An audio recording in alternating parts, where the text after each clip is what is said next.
All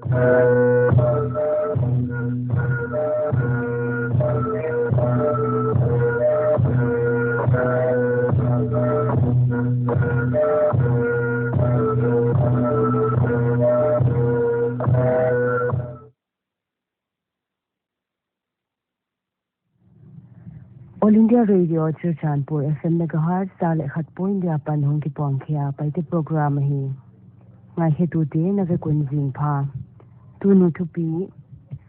ngai dam na ichi mi hat te apat ahia mi hat lowin ngai dam the na ani ki Mahatma Gandhi na na chi hi ole tu ni paite program huna la twaleng Joshua Nangchinhau apan ngai hedinga wai bana COVID-19 dok kisai ding ngai hedinga COVID-19 apan bangcha ki vendi chi ling ngai hedinga hoi bana COVID-19 ve sungkwan te le COVID-19 ana ve te to kisaya ngai dan hoi lo kini khasekte ding ngai heding lama sepe nai na ngai hial ding utunia dina Joshua Nangchinhau Tonsing le loma pan gamnun nuam chi lai na ngai khedi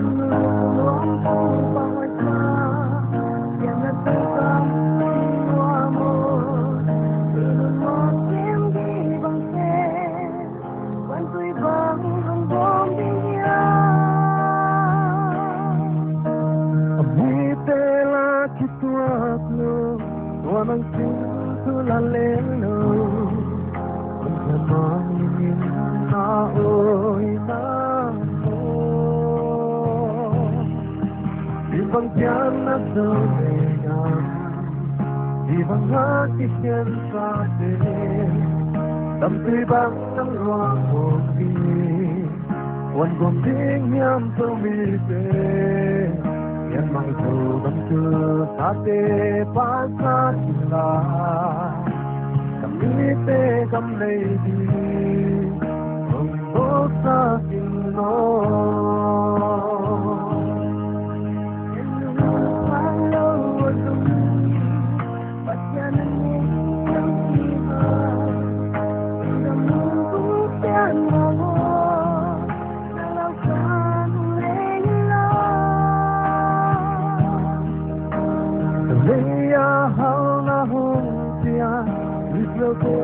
bằng một tiếng là đâu mi thế tan qua đi xa mi bằng tiếng đất sâu đầy gà mi bằng lá chỉ kem xa thế tâm tươi bằng nắng loang hồn đi một con tiếng nhắm dấu mi thế nhân bằng dầu tâm tư sa tê pháo xa la đi tê tâm đầy đi không có ta lo nhân bằng la bên na mặt hoa em mò ao trong lê đi thành áp sông mà ta vẫn lê hằng bồ Zona yahi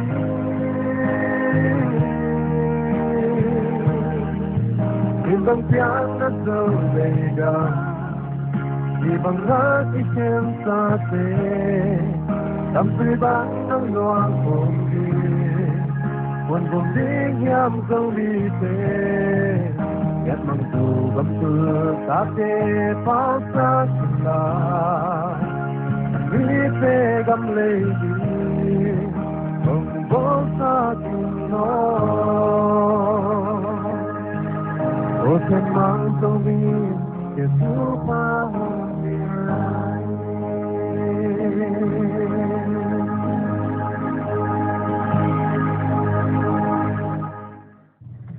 Tumabana Joshua Nangchinhau Tonsing alo mapan main gam ngai la siam sin von te chi lai ngai he zum ding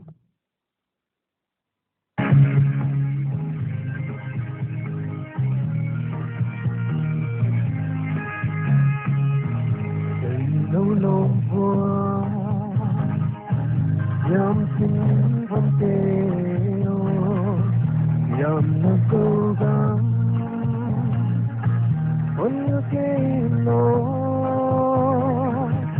dù là xa lệ âm thấy khi qua số khi khó lâu yam sin nó từ hoa loang Kuni sanwaya, isanwama, kodiom lang, yan nasogan,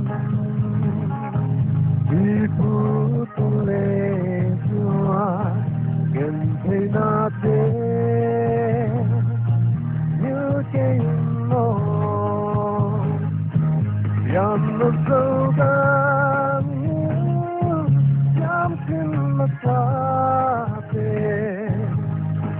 bang siam na yam, dogam yu yam siam na yam la yam na sa, dum ta vang kwa, anong nang baby, yan na ka. Hindi humidya, ibang tiyang umlangkyo mo.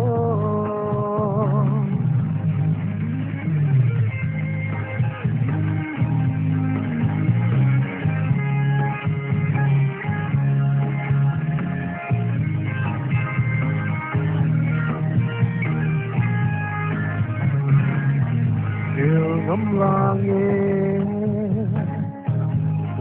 qua loang loaya,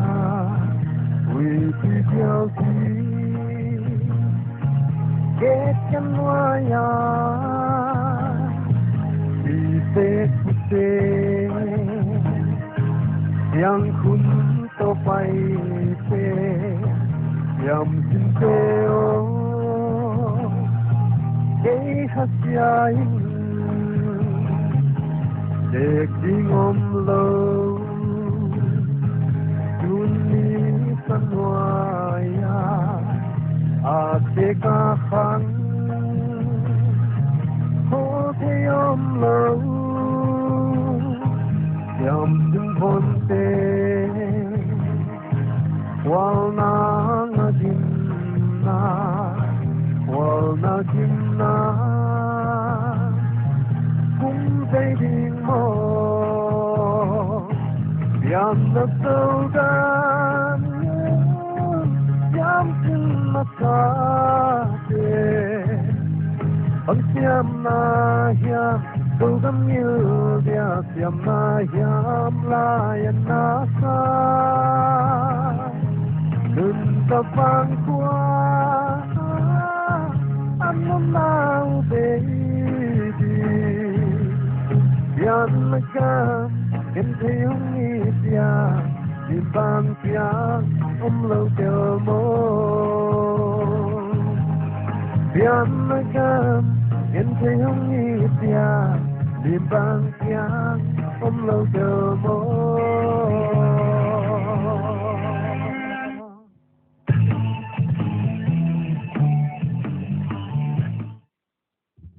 Abana Joshua Nangchinhau le lo mapan main tu lai nuak chi lai ngai zom ding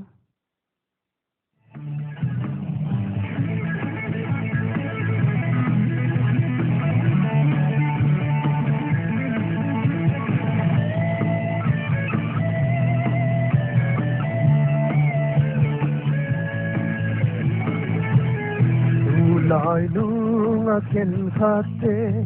Today dan hunto telo en maya le timuto te satang nato bien kom lo amang ye apoy ye nhảy băng lom lom na nhảy khôn giang mà hi ôi vai tên hôm sinh mồ na ôi măng lâu pi kỳ hồi xa cầm xiêm lâu pin cầm xiêm bồ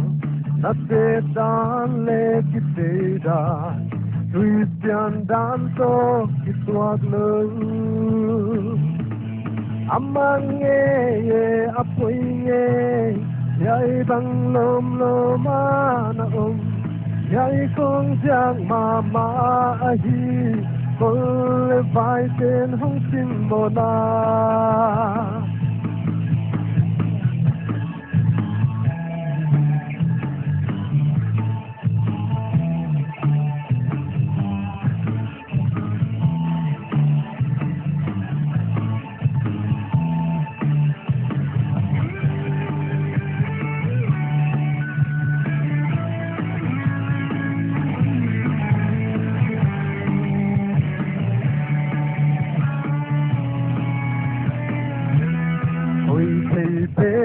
na ki tein be khat kwa in ni sim pe apuna til thau til len bang aku kin tum me pola amang ye apoi nge yai bang lom lom na yai kong giang ma hi ôi vai tên hông xin mồ na ade lam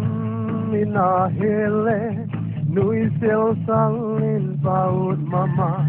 ade lo lam mina hele amu kim ma ti kui bang amang ye apoi ye yai bang lom lom na yai con giang mà hi con le vai tên hông xin mồ na amang nghe apoi nghe yai bang lom lom na yai con giang mà hi con le vai tên hông xin mồ na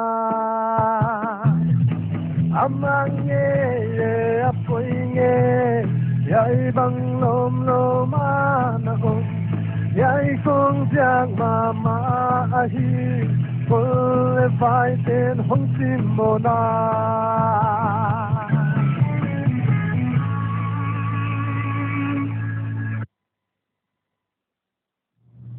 ilang ngaihkhiakna hol zwal dinga thupuan kijak sangnai nei zwal ding COVID-19 apan kivian ding dan to kisai awareness and prevention of COVID-19 tulai na leng coronavirus COVID-19 pandemic apan meeting ikivian na dingun gamsunga thunei tu te vai hom tu ten hi ding le hi la udinga gen te hoi taka zia ina ki hum sia ding hi bangyam sia po na ding poimo ine ile leng face mask bul ding hi nu to ki chibai la uding tuilum le chi zanga gol khwa siang gi ge ding sa abon le tui zanga khut sop siang gi ge ding wai bana atop na pen ding in toblowin pathian ke nga thum na ne gi ge ni wai bana COVID-19 veite le in kwante to kisaya nga idan ho ilo kines khasekte stigmatization on association with COVID-19 positive and your family kiven the tanai kiven nuwa leng COVID-19 day an the a wai te leng amau mo hi se lo hi chi the cha dingwa poimo hi amau te sim mo hiam ai ke le mo si thiam lo dinga wai nak sanga pan pi na le ki thwa pi na poimo dan bangwa piak zok ding hi wai ba na leng i the dingwa hoi ma khat hi le hai na pen ke dam the hi chi leng i the dingwa hi ole tua ban tun abana hunom lai tenga Joshua Nangchinhau Tonsing le aloma pan main gam ngai la wang sel zo le chi lai na ngai som lai ding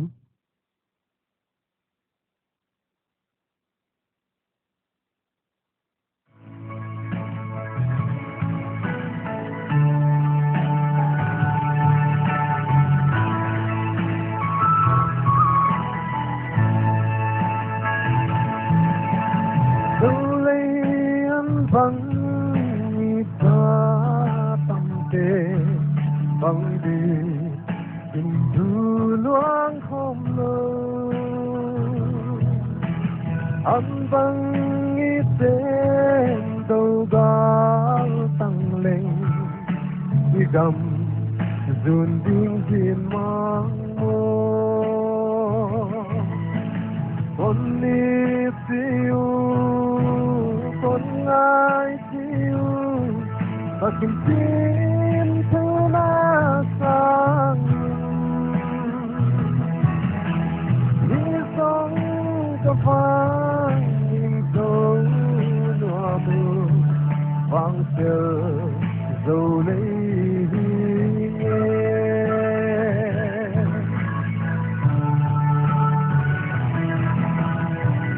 luang tin tu phong le luya ama wal ding ge luya hai bang kang a phong ka de te wam bang it so low only feel I can feel to my tongue. He's on the morning cold water, bunker, so late.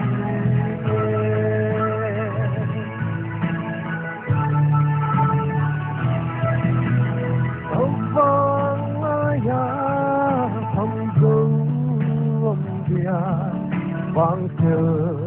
ông đêm giống tia cây niềm say sáng giật tâm mong lại ai bằng nắng áp rêu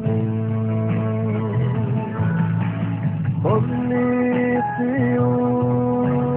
con ai tiêu ta kiếm tin thứ là càng đi giống cho vang. All India Radio Kanpur Joshua Nangchinhau Tonsing ni aloma pan gamai lai ngaihkhiak thi hai tingai tuni ni taglam Paite program hun sia Nancy Chingdang luna pan la twan le ngai ding Zingsang dagu mi som li agin to kitoni ni hun abe non ta mun sia Paite program ngai hetu te ting ting na zakun om nom le hun zat nom